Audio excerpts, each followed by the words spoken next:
And so I often say that, like, for anyone who's listening to this podcast, if the goal is to get better and you're like, man, I really want to learn something from this podcast. If you listen to this podcast and then you're in the same exact conditions as you were before, and then you do not change your behavior, you learned nothing. And so using that definition has at least allowed me to change my behavior faster, which then goes into rate of learning, which I define as intelligence. And so a lot of people are like, man, he's so smart, but he just doesn't. It's like, well, then if he doesn't change his behavior and he's in the same conditions, he's a dummy. He's not that smart. And so if you are trying to battle the same boss over and over again, and you don't change what you're doing, and the boss keeps beating you, then it's not the game's problem.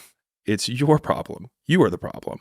And I think that's like if you continue, I talked about, obviously I talk to a lot of entrepreneurs, but I usually do this when I have a crowd. I just say like, hey, raise your hand if you work all the hours of the day. And a lot, most of the crowd raised their hand. I say, okay, who here has been stuck at the same revenue level for 6 months or more?